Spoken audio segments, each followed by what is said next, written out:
মিষ্টি আর তার জাদুর ব্রাশ। মিষ্টির চকলেট খুব পছন্দ। লজেন্স, বিস্কুট আর মিষ্টি পেলে সে আর কিছু চায় না।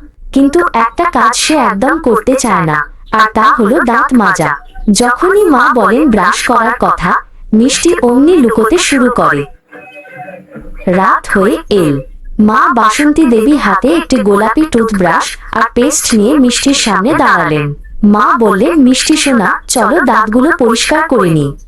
মিষ্টি মুখ ঘুরিয়ে নিল এবং খাটের নিচে লুকানোর চেষ্টা করল।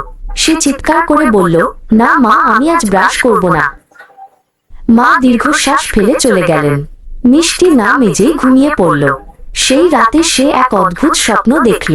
সে দেখল সে খুব ছোট হয়ে গেছে এবং এক বিশাল সাদা পাহাড়ের ওপর দাঁড়িয়ে আছে। কিন্তু পাহাড়টা একটু অন্যরকম, সেটা বেশ পিচ্ছিল। হঠাৎ মিষ্টি দেখল পাহাড়ের এক কোণ থেকে কেউ একজন ফুঁপিয়ে ফুঁপিয়ে কাঁদছে।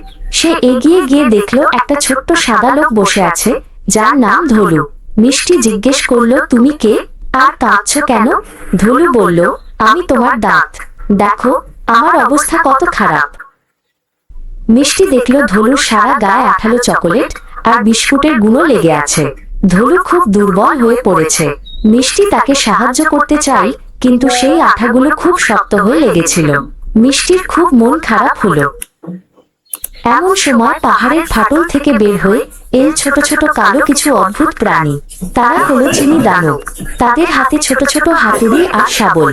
তারা ধলুর গায়ে গর্ত খুঁড়তে শুরু করলো। ধলু ব্যথায় চিৎকার করে উঠল, ওরে বাবা রে, বাঁচাও। মিষ্টি চিনি দানবদের তাড়াতে চাইল। সে হাত দিয়ে তাদের সরাতে গেল, কিন্তু দানবগুলো তাকে ধাক্কা দিয়ে ফেলে দিল। তারা খুব শক্তিশালী, কারণ মিষ্টি তাদের রোজ মিষ্টি খাবার খাইয়ে বড় করেছে। মিষ্টি বুঝতে পারল সে একা এদের সাথে পারবে না। হঠাৎ আকাশ থেকে একটা উজ্জ্বল আলো নেমে এল। মিষ্টি দেখল এক সুন্দরী দন্তপরী উড়ে আসছে। পরীর মুখটা দেখতে অনেকটা তার মায়ের মতো। তার হাতে একটি বিশাল উজ্জ্বল লাঠি, যা দেখতে মিষ্টির সেই টুথব্রাশটার মতো। দন্তপরী মিষ্টির হাতে সেই জাদুর ব্রাশটা দিল।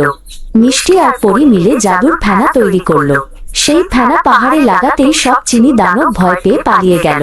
ধলুর গায়ে সব ময়লা ধুয়ে মুছে সাফ হয়ে গেল। ধলু আবার ঝকঝকে সাদা হয়ে হাসতে লাগলো। পরের দিন সকালে মিষ্টি ঘুম থেকে উঠেই নিজে নিজেই বাথরুমে ছুটে গেল। মা অবাক হয়ে দেখলেন মিষ্টি খুব মন দিয়ে দাঁত মাজছে।